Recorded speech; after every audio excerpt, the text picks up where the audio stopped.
the sin. So you're going to have to account for what you've been doing in Babylon. All right, so the dream goes like this. God said it was at nighttime, and it was me and him out moving around because we were going somewhere. We were on foot, and he said he started seeing all these women, but they were lying in sleeping bags, like you see this woman here on the screen. And he said it was tons of women in these sleeping bags, and he said that they were like, you know, what Babylon would consider a dime piece, but we don't know a dime piece, so we get out of here. You know, Esther was a dime piece, but nevertheless, these were considered Babylon's treasures when it came to the woman.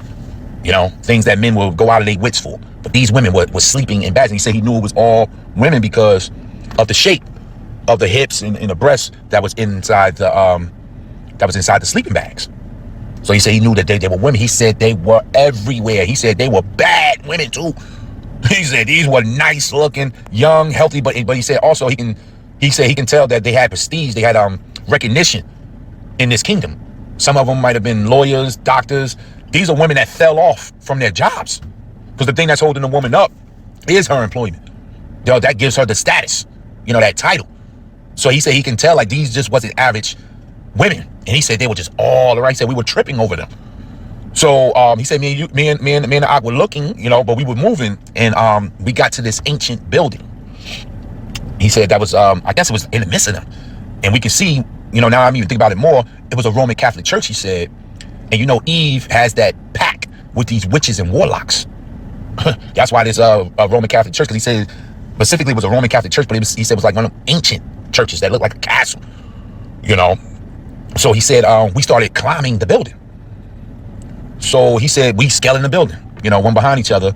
And I think he said he looked down, he just see them, just women everywhere in these sleeping bags. And he said we scaling the building, we get to the top of the building, and we just start walking off like it was just flatland. We just start moving. And then he said he went into another portion of the dream. And I said, man, that was heavy. Because what the Lord is showing, he's showing many things in there. But one day I said, as these women are going down with society, the men of the Lord are moving up. You know, we scaling the building, and the women going to see it. See, this is going to bring in the Isaiah 4:1. The elect man should be more precious than fine gold. This is going to bring it to pass because they're going to see the spiritual power. Like he said, we started climbing the building like we were Spider-Man, effortless. Just like, and he said it was a big, you know, church. And it also, like I told, like I said, that represents we've broken the strongholds of this world. You know, the men of the Lord is out of here, man. You women going to be, you know, consider yourself, hey, you're going to have to be blessed from a divine power. It's going to have to be written in your story to actually meet up with a man of the Lord in these last days. I'm going to say it like that. It's going to have to be written. Have to be. Because there's just so many of y'all. So for the men of the Lord that have this spiritual power, like I said, me and I had this spiritual power in the midst of y'all bumming out, you know, not having anywhere to sleep and sleeping back. That's a special event. So it's going to be very special. Matter of fact, let me get the scripture. You know, to come past a man of the Lord, that's going to have to just be written into your story. Because other than that, with spiritual power, you're not even thinking about no woman. You know, you're in a whole nother world. The Lord has used you on a whole nother level. You know, this is Isaiah 13 verse 12, and this is the elect man here. I will make a man, an elect man of the nation of YAHAWAH, starting with the 144,000. It says, and I will make a man more precious than fine gold. The elect man, when these women, because it's going to be a lot of homelessness. It's a lot of homelessness now. A lot of women are sleeping in cars. They got small tents. They're doing something called tiny homes. Shalom, shalom, Israel. First and foremost, I want to give all honor, glory, and praise unto Yahawah Ba'Shem, Yahawashi Ba'Shem, Rakwakwadash, honor to the elders and apostles of Great Millstone. Shalom to the mighty Akim Wagwatim, who are diligently waiting to be delivered from his found captivity, as well as a speckled bird that may look like the other nations, but are actually Yasharallah. This is Brother Kawakab coming at you with another lesson. Today's lesson is going to be on this dream that I think it was a brother had, or his brother, or something like that. And basically obviously the main thing that he said was, you know, you have all these women that had status, you know, they had the whole package, they had everything figured out in this society. Oh, fuck, now I remember. Like, that's the thing that I hate. Whenever I'm over here trying to collect stuff. I forget the precepts, and then when I'm searching, hold on.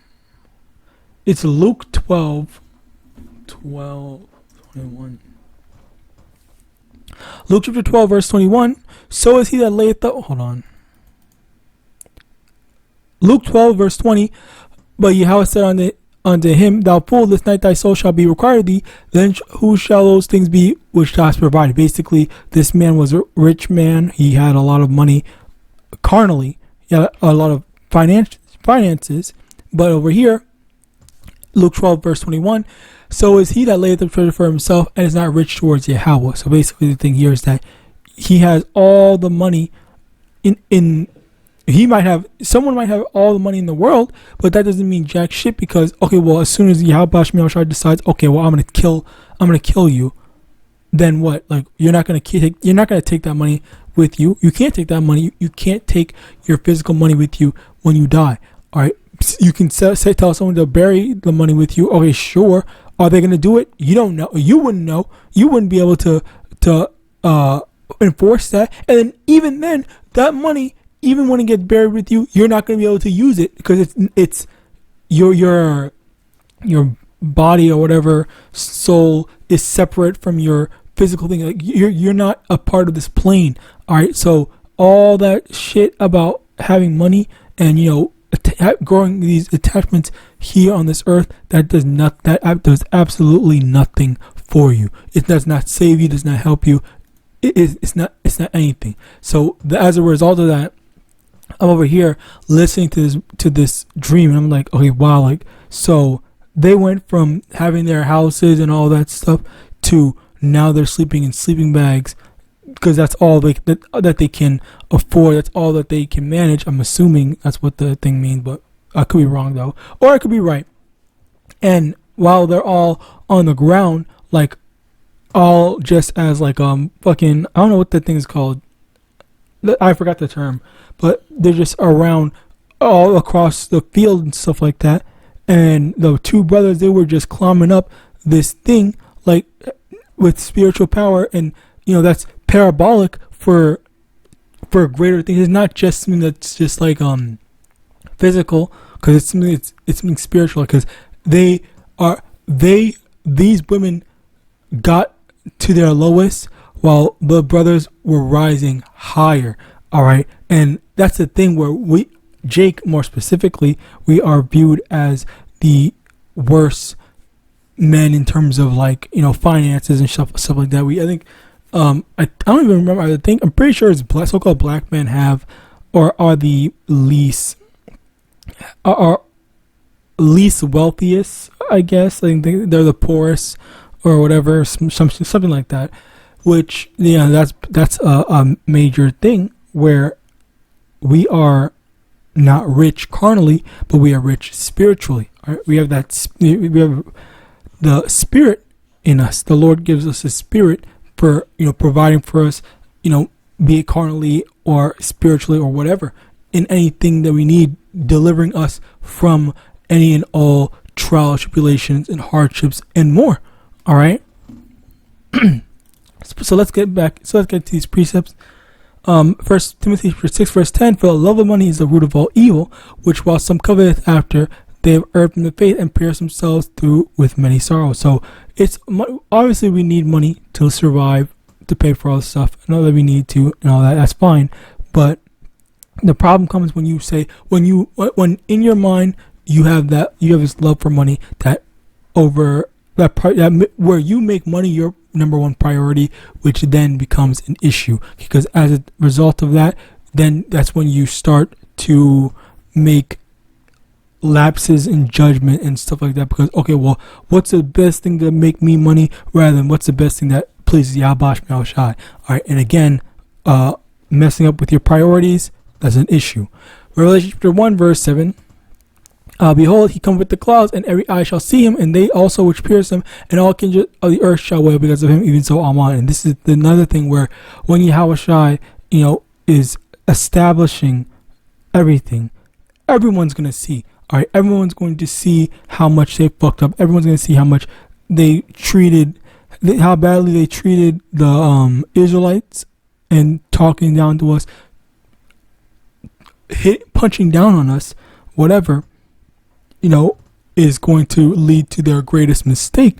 All right, so as a result of that, this is a very big thing to take note of. This is a very big thing to remember and to hold true to, because the key point is that as a result of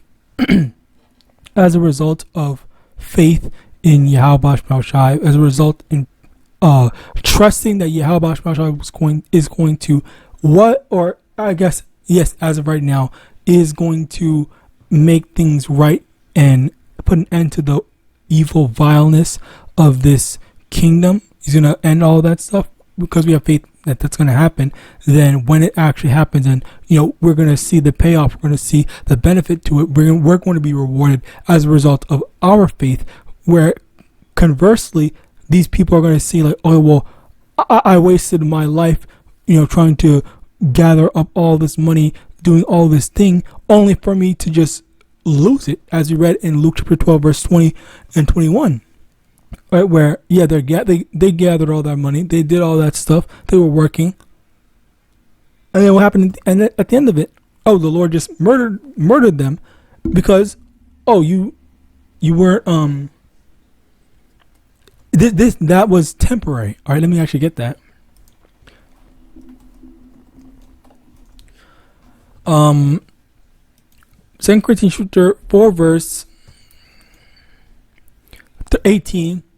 We look not at the things which are seen, but at the things which are not seen. For the things which are seen are temporal, but the things which are not seen are eternal. So the blessings of the kingdom is eternal, but the blessings of the world, that is temporal. Okay, that's the thing that we are working on, being in the spirit, working on the eternal blessings, rather than the blessing that we can never lose, rather than the blessing that we can lose. And that's the thing is about carnal blessings, is that YAHAWASHI could take it away, Esau could take it away, someone else could take it away. There's so many different ways that you could lose the blessings, the carnal blessings, like money, or for example, just taxes, unforeseen expenses, and stuff like that. Like so many things. What's another thing? Not just taxes. It was Esau actually has a literal law that he says he can literally just confiscate your shit if he decided to.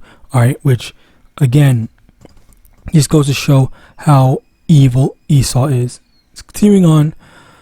1 Corinthians 1 verse 27, but Yahweh hath chosen the foolish things of the world to confound the wise, but Yahweh hath chosen the weak things of the world to confound the things which are mighty. Okay, so the thing here is that YAHAWASHI, he chose the college dropouts, the high school dropouts, the high school graduates, the people that didn't graduate college and stuff like that. Although some of us did graduate college, some of us did graduate high school, and all these different things. But I'm just giving you an example that generally so-called black people are viewed as uneducated, dumb, and all that stereotypical stuff and stuff like that. We're viewed negatively in that light, and while it might not always be true, it's still a stereotype, and the association in this kingdom, all right, it still builds a certain narrative where it's like, look at people like Vocab Malone or whoever of these, Christian college degree having people debate the Israelites and then lose and stuff like that. That's basically the thing where the Lord uses the brothers, all right, the non-college graduates or whatever and stuff like that to actually objectively confound Esau Edom. All right, and that's basically what happened. And I've seen one time only, where, or maybe two. I think it was two, where it gets to a point where Vocab Malone was like, okay, well, he doesn't even have anything to say, where the debate was just working so terribly for him that he just couldn't say anything. All right, and another thing about this, and the reason I try not to talk about them, because I don't I don't associate with debates, and as a matter of fact, I think that debates are a waste of time. But on top of that, I also believe that, and this is just me speaking as a man, I could be wrong. I'll say I could be wrong, but I genuinely believe that the debate space or whatever, it has just become, how do we need to just make this an entertainment thing rather than an actual like debate, because what they do is they don't go through simple methods to beating it, which is ironic because I learned from Sakari how to say this, how to disprove that or whatever and stuff like that, and then I'm over here listening to them, obviously not now but back then, but I'm obviously listening to them say or or go to certain scriptures that like, why the fuck are you using that overcomplicated method to prove that when you could just go here instead? And that was basically what went through my mind, even so much younger in this truth. And I'm over here like thinking like, that doesn't make any sense. All right, so as a result of that, that's what made me believe that this is not to actually just disprove them and stuff like that. It's to show entertainment and stuff like that, which is why these Christians keep on going back, even though they've been utterly humiliated so many times. All right. So continuing on, Ecclesiastes chapter 10 verse 7, I have seen servants upon horses and princes walking as servants upon the earth. And the princes are the Israelites, and the servants are, the heathens. And the crazy thing about that is that we as princes, we are walking as servants, but right now, but very soon YAHAWASHI is going to flip the script, make it so that the princes are going to be exalted once again, as in that dream that the brother had said. They were climbing up the thing, they were making their way up to the top where they belong, basically. All right, where us elect men, Yahawadah, I'm a part of that, belong with YAHAWASHI. Well, maybe not YAHAWASHI, but directly under YAHAWASHI, and then everyone else. All right. Luke chapter 6 verse 24. But woe unto you that are rich, for ye have received your consolation. That's another thing where these people here, they've received their consolation. That's why they're in the sleeping bags. That's why they don't have their houses in the dream, of course. That's why they're not taken care of. That's why they're not rising. That's why they're stuck in that spot, right? In that spot that he mentioned in the dream, rather than they're part of go the rise to the top in proper order. All right. Ecclesiastes chapter 8 verse 11, because sentence against an evil work is not executed speedily, therefore the heart of the sons of men is fully set in them to do evil. Basically, because they say, okay, well, I'm benefiting from this, so I'm going to keep on doing it. Oh, and OnlyFans is paying my bills, so I'm just going to keep on doing that and stuff like that. And again, it's very sad to see, but that's just the reality of it, where we're seeing this and things continue through that. John 15:19, if you were of the world, the world would love its own, but because ye are not of the world, but I have chosen you out of the world, therefore the world hated you. So the thing here is that with this, people that chose the world, they have become a part of the world, then that's when the world is going to associate with them. But for us that choose YAHAWASHI, because YAHAWASHI, he's not for this corrupted, evil, vile world. Okay, the Lord did not approve of all this stuff. All right, yes, they're in power for a time, but this is not what YAHAWASHI told us to live like. All right, hence why we need to abstain from associating ourselves with wicked people. So with that, I pray this lesson was edifying. I want to give all honor, glory, and praises unto Yahweh, Ba'ashem, Yahawashai, Ba'ashem, Kwakwadash, Slakia. Yeah, I reread this. I want the honor to the elders and apostles, the great male son of God, Shalom.